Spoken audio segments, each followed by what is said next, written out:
What foods are good for gut health? If you're looking to improve the level of health for your gut, then you've probably asked that question. If that's you, then you are in the right place because I am here to answer that question in today's video. Let's get started. Hi, I'm Dr. Kelly Shockley, Doctor of Cause Chiropractic, board certified in sports medicine and specialized in clinical nutrition. In this video, we're going to be discussing why having a healthy gut is the key to everything health related. Then we'll cover the best foods for improving gut health.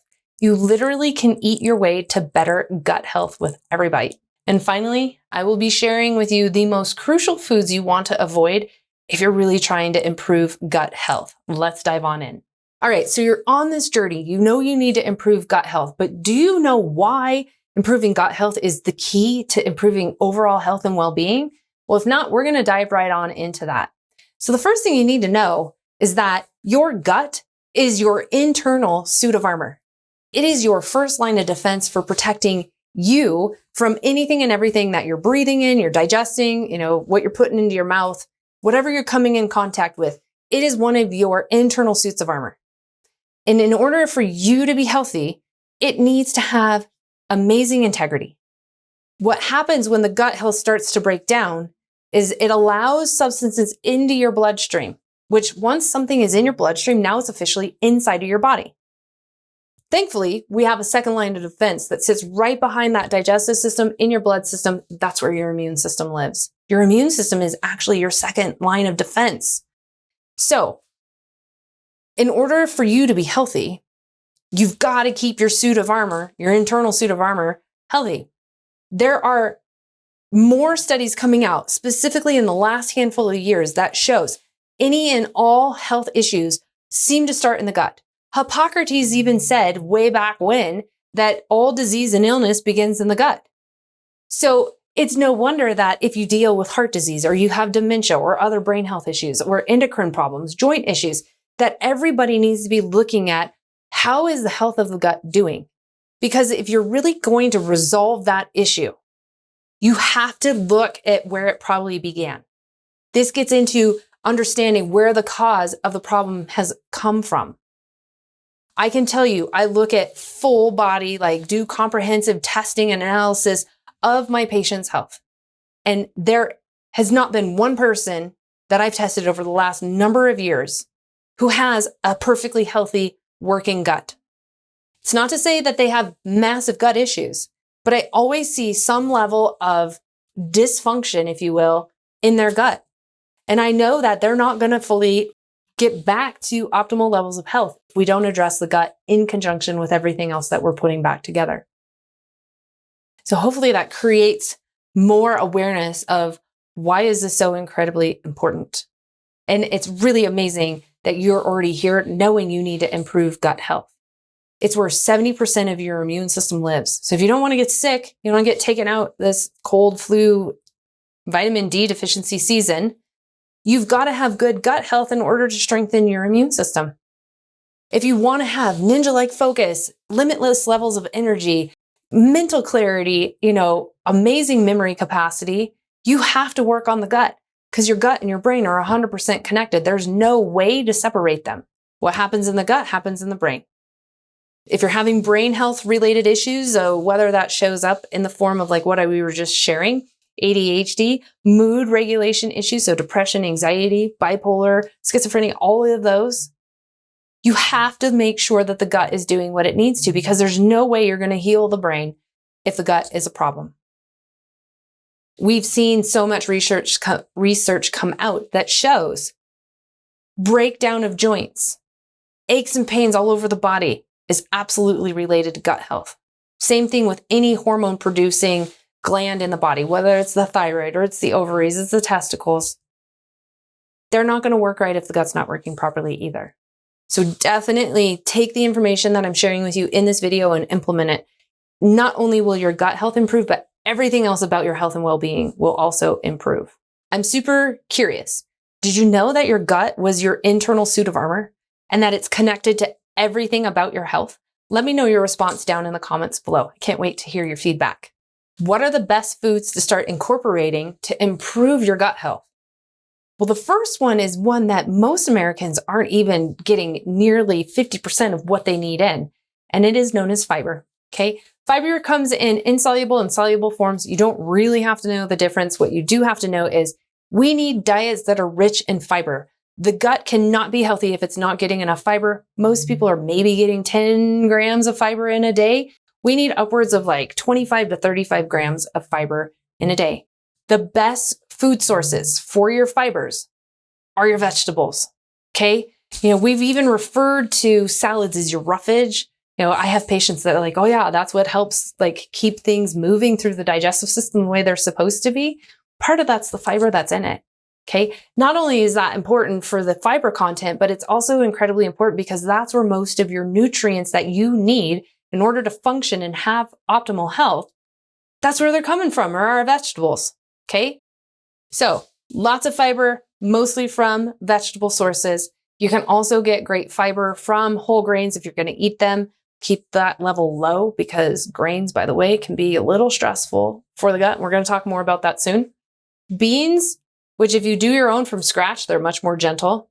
They're a great source of fiber, but again, they can be a bit stressful on the digestive system. So fiber is best consumed in your forms of your vegetables, but you can also get some from like flaxseed. Ground flaxseed is what you need to have because our body doesn't really break down flaxseed in its whole form. Chia seeds are great. So all of your nuts and your seeds also have some fiber content to them as well that you can incorporate in. Also, we want to incorporate foods that are known as our prebiotics. This stimulates and basically feeds the good guys that live inside of your digestive system, which there's this whole microbiome, this whole ecosystem that really influences everything about our health. We want to take care of them, so we need to feed them. Prebiotics, you've probably heard of. This is all your fermented foods, okay? Your kimchi, your sauerkraut, pickles, anything pickled. But here's the thing with that. It needs to not be heat treated, which means you're not going to find it in the aisles. You'll find it in the perimeter and the refrigerated section. The heat negates all of its beneficial effects. So get it in the refrigerated section or make it yourself. Kombucha is also helpful for this. Like I said, kimchi and all of those pickled and fermented foods. Probiotics are also incredibly important. I prefer to get most of my probiotics in a supplement form because I don't enjoy really eating yogurt. You can get good source from kefir, but here's the thing. So many of these things are sold flavored. And every time something has flavor in it, it generally also has sugar. Sugar negates the benefit of putting probiotics in because it kills the good guys and it feeds the bad guys. So this is why I opt for probiotics that come in a supplement form. And then I try to stimulate their growth by eating great fiber and these prebiotic foods. As I mentioned, we want to eat lots of vegetables, okay? The green guys, the dark leafy greens and all your cruciferous vegetables have a lot of great nutrients that are going to help the gut actually be healthy. It helps clear out a bunch of the toxins that are in your system and literally helps clean out the body as well. Fruits are good, but I keep fruit down to 1 serving a day because we're just getting too many natural sugars in, and that can be really challenging for the gut. The other thing that's super important for the gut are healthy fats. So these are your nuts, your seeds, your avocados, and then like your coconut oil, grass-fed butter, avocado oil, and extra virgin olive oil. And then clean proteins. Proteins that come from unadulterated sources are really important for us, and they are not going to be harmful on our health. Now, before I get into the most crucial foods to avoid if you're really trying to level up the health of your gut, I just want to take a moment and remind you, click that subscribe button down below, turn the notifications on, and hey, while you're down there, give me a big thumbs up too. I appreciate your support. Here's the thing. I don't want you to miss out on a future episode. I have already produced a bunch of episodes on how do you improve gut health? How do you determine if your gut health is bad?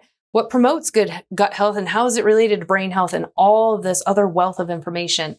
And I'm continually producing more videos to help you be able to take back control of your health and be more unstoppable, ultimately helping you achieve what I like to call total body mastery. So again, click the subscribe button, turn the notifications on, give me a big thumbs up down there. I appreciate your support. Now, what are the most crucial things to avoid food-wise for improving gut health? I kind of gave you a little bit of a hint while we were talking about what foods you want to actually add into your diet on a regular basis, but let's just clear the air. First and foremost, the most stressful food you can be putting into your digestive system and making it have to interact with and deal with are sugars. These are natural occurring sugars, mostly like too much of natural occurring sugars, and even more so man-made sugars. They irritate the gut. They inflame the gut. Basically, they turn it on fire. And if it's on fire, let me tell you, it is not going to work the way that it's supposed to. Another set of foods that I did mention are your grains. We have to be careful with grains. And part of the reason being is it's not just grains. Think of like high glycemic index foods. These are foods that your body converts to sugar really quickly, is one way to think about it. Or the other way, the actual definition is how high does your blood sugar spike as a result of whatever food you just consumed. The foods that have higher glycemic indexes, your sugar, but then everything that's even higher than that are all of the grains, your gluten-containing grains and then your gluten-free containing grains. This is why if people just shift all of their gluten-containing grains to gluten-free ones and call themselves healthy, they're actually not. In fact, they're probably going to end up with more health issues because of the amount of inflammation that they're creating in their system. And then the other foods we know we need to avoid because they're so harmful to our digestive system and really overall health and well-being are the refined, the processed, the junk foods, anything that's prepackaged or pre-done for you, it's been compromised. You guys, if you start looking at ingredients, maybe you're not ready to give up grains. Okay, fine. So you're looking for tortillas at the grocery store. And there's like several different brands you can pick from. Flip them over, start looking at the ingredients. One, if you can find organic, great, but sometimes that doesn't mean everything that it says. Okay. Look at ingredients. If you find two different brands of tortillas and one brand only has like 5 ingredients and the other brand has like 15, pick the one that has the less ingredients. That's a better option because I guarantee you it's not going to be full of chemicals. When you look at them, start reading them. I guarantee you the one that has more ingredients, they're all chemicals, they're artificial flavors, dyes, emulsifiers, humectants, preservatives, additives, all this gross stuff that does not belong in our body. And our digestive system is having to figure out what to do with that when you choose to ingest it. So that is one of the easiest strategies for just moving in a right direction. If you're not ready to adhere to all of the things to avoid, start picking foods that have less ingredients to them. And as the commercials have said in the past, you should be able to pronounce all the ingredients. If you can't, it's probably a chemical and you're going to want to think twice about putting it into your system. Now, if you're sitting there going, okay, this seems a little overwhelming. Don't worry, I have you. I have a perfect example for you.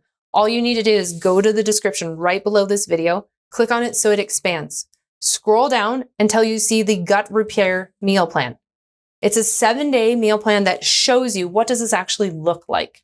Now, you don't have to follow the meal plan, but know that the meal plan has been designed for people who are super busy that don't want to spend forever cooking in the kitchen because I am one of them. I love to cook, but I don't have the time for it. So there are planned overs in here. Makes life much more doable. There's also a grocery list for your convenience. But if you want to just incorporate the recipes, those are there too. They're easy to follow. There's not many ingredients and they don't take forever to cook either. This is what it looks like to eat for gut health. So take that example and run with it. And then start incorporating more of what you know you need to do to be healthy. And slowly but surely, you'll not want to consume all of these foods that you know are actually detrimental. Okay? I appreciate you being here. Hopefully that was helpful and insightful. If you ever have questions, drop them in the comments. I always read every single comment and respond.